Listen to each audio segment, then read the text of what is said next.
For thousands of years, parents have used her name to frighten children. They told their children to behave because something was waiting in the darkness. Keep silent, my little ones, and do not look toward the open door, for the ancient darkness is always hungry. Something that came for children while they slept. Something that could enter their homes, steal them from their beds, and devour them. Her name was Lamia, and in Greek mythology, she became one of the most terrifying creatures associated with children. But here's the strange part. The oldest stories about Lamia don't begin with a monster. They begin with a woman, a beautiful woman, a queen, a woman who caught the attention of Zeus himself. And somewhere between those two versions of her story, something went terribly wrong. Because the woman who entered Greek mythology as a queen eventually emerged from it as a creature mothers warned their children about. A creature with the body of a woman, the form of a serpent, and a hunger for children. But why? What could possibly turn a queen into a monster? And why did the Greeks remember the monster but almost forget the woman? To understand that, we have to go back to the beginning. Before Lamia became the creature hiding in the darkness, before the children disappeared, before the curse, there was a queen.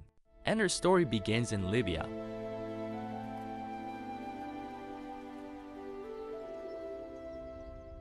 Before Lamia became a monster, she was royalty. According to ancient sources, Lamia was a queen of Libya. Some traditions describe her as the daughter of Belus, while other accounts connect her to Poseidon. The details change depending on the source, but one detail appears again and again. Lamia was extraordinarily beautiful. Diodorus Siculus, writing in the 1st century BCE, described her as a queen of exceptional beauty. And in the ancient world, beauty could be dangerous, especially when the gods were watching. According to traditions preserved in ancient Greek literature, Lamia caught the attention of Zeus, the king of the gods. And Zeus had a long history of falling in love with mortal women. But whenever Zeus became interested in someone, there was usually someone else who paid the price. His wife, Hera. And Hera had very little patience for her husband's affairs. But Lamia's story would become especially tragic, because this time, the relationship produced children. Lamia was no longer simply a beautiful queen who had attracted the attention of a god. She was a mother, and that detail changes everything, because whatever happened next would not only destroy Lamia's life, it would change the way the world remembered her. Eventually, Hera discovered the affair, and according to one of the traditions recorded by Diodorus Siculus, Hera's revenge was devastating. She killed Lamia's children. Think about what that means. A queen who had everything: beauty, power, a family, and the attention of the most powerful god in Olympus, suddenly lost the people she loved most. But some versions of the story make what happened even darker. They say Hera did not simply take Lamia's children away. She drove Lamia into madness and forced her to kill them herself. The ancient stories differ in their details, but they agree on something important. Lamia's children were gone, and Lamia was left with unbearable grief. Then came another punishment.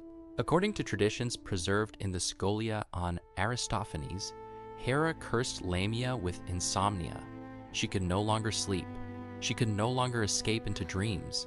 She was condemned to remain awake night after night with nothing but the memory of what had happened. Imagine being unable to close your eyes, unable to rest, unable to forget. And then something strange happened. The gods had taken her children, but they had not taken her grief. And grief began to change Lamia. Not just emotionally, the stories say it changed her physically. This is where the woman begins to disappear and the monster begins to emerge. The woman who had once been a queen became something else, a creature associated with darkness, caves, and children. Lamia was described as a hybrid being, part woman, part serpent. Her upper body remained human, but below, she became something monstrous. Her victims were children. According to the mythology, Lamia began stealing children from their beds and devouring them. The same children she had once lost now became the children she hunted. And this transformation created one of the darkest paradoxes in Greek mythology. Lamia was remembered as a monster who destroyed children, even though the tragedy at the center of her story was the loss of her own children. But ancient people didn't necessarily tell myths to preserve sympathy. They told them to teach lessons, and Lamia became a warning. Mothers and nurses could invoke her name to frighten children into obedience. Behave, or Lamia will come. Stay in bed, or Lamia will find you. In that sense, Lamia became something very familiar, a bogeyman, a creature whose purpose was not simply to exist, but to frighten. And yet, there was something unusual about this particular monster. Her story contained a memory of who she had been: a queen, a mother, a woman. And there was one more detail about Lamia that made her legend even stranger, a detail involving her eyes. According to one tradition, Zeus gave Lamia a strange ability. She could remove her own eyes and put them back again. It sounds almost absurd, until you understand why the story includes it. Lamia had been cursed with endless wakefulness. She could not escape what she had seen. She could not shut her eyes and forget. So Zeus gave her the ability to remove them, to literally stop seeing.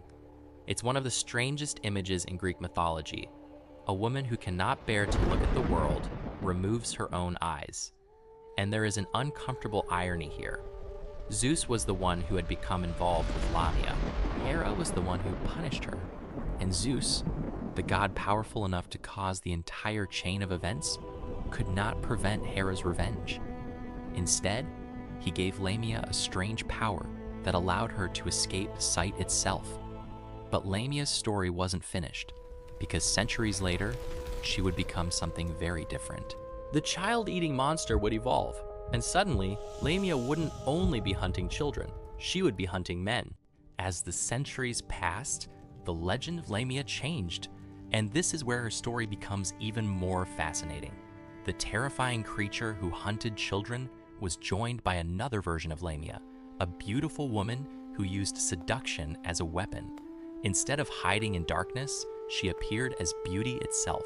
She could appear human, she could attract men, she could make them fall in love with her, and then she would reveal what she really was: a monster, a serpent, a creature hiding beneath a beautiful appearance. In this version of the story, Lamia became something much closer to the vampire legends that would appear much later. Beauty became the trap, desire became the weapon, and the victim did not realize what was happening until it was too late. One of the most famous examples appears in Philostratus' Life of Apollonius of Tyana. A young philosopher named Menippus falls in love with a beautiful woman. Everything appears perfect. She is wealthy, she is mysterious, and she wants to marry him. But Apollonius suspects something is wrong. He exposes her true nature. She is a Lamia, a supernatural creature hiding behind the appearance of a beautiful woman. And when her secret is revealed, she disappears. This version of Lamia is completely different from the grieving mother, but the Greeks had now created something powerful. Lamia could represent two different fears: the fear of losing a child and the fear of being deceived by beauty. And that second version of Lamia would eventually influence the way later cultures imagined female monsters, seductresses, demons, and vampire-like creatures. But why did the story change so much? Why did a queen become a child eater and then become a seductive monster? Because myths don't stay still. They evolve with the people who tell them. This is one of the most important things to understand about mythology. There is rarely just one version. Stories change, characters change, and sometimes the meaning changes with them. Lamia is a perfect example. In one tradition, she is a queen. In another, a grieving mother. In another, a child-eating demon. In another, a beautiful supernatural seductress. And eventually, her name became connected with vampire-like creatures and female demons. But underneath all these versions, one idea remained. Lamia was connected to desire, loss, and fear. She represented what happened when something beautiful became terrifying. And perhaps that is why her story survived, because Lamia wasn't simply a monster. She was a transformation, a human being becoming something no longer recognizable. And that transformation appears again and again in mythology. The question is never simply, what monster is this? The more interesting question is, what happened to the person before they became the monster? And when we ask that question about Lamia, the entire story starts to look different. Modern interpretations have increasingly focused on the tragedy beneath Lamia's monstrous form. Instead of asking only, why does Lamia eat children, they ask, what happened to Lamia's own children? And that question changes the emotional center of the myth. Because Lamia's monstrosity is connected to loss. Her children are taken, her mind breaks, her identity changes, and eventually, the victim becomes the threat. That doesn't make the violence disappear. It doesn't make the monster innocent. And it doesn't mean every ancient version of Lamia was intended as a story about trauma, but it does reveal something fascinating about the way mythology works. Sometimes, the monster is created by the tragedy. Sometimes, the monster is the tragedy. And sometimes, the difference between victim and monster becomes impossible to separate.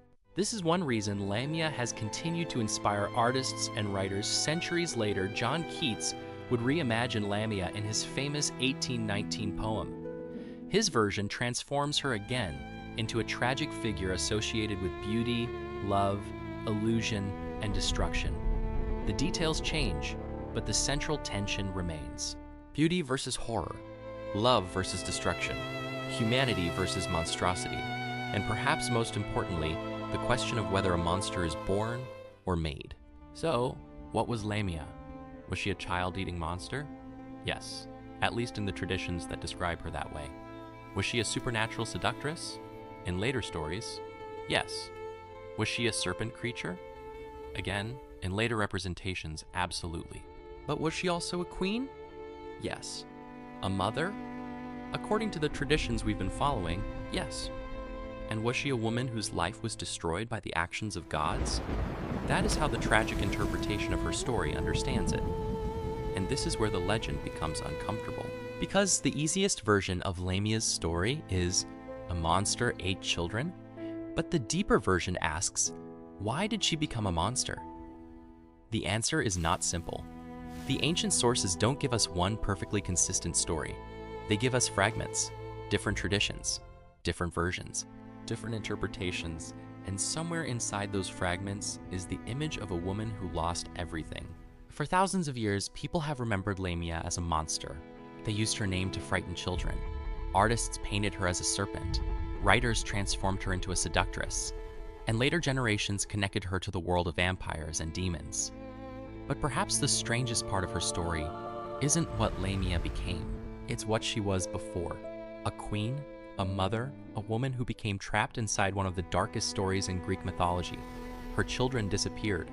Her mind was destroyed by grief. Her body became monstrous. And eventually, the woman vanished beneath the legend. All that remained was Lamia, the monster, the thing hiding in the darkness, the creature coming for children. But maybe that's exactly why her story has survived for so long, because Lamia forces us to ask a question that most monster stories don't want us to ask. What if the monster wasn't born a monster? What if something happened first? What if the creature we fear was once someone we would have felt sorry for? And perhaps that is the darkest part of the legend. Not that Lamia became a monster, but that somewhere along the way, everyone forgot why. So when you hear the name Lamia, what do you see? A monster? A mother? A victim? Or something far more complicated?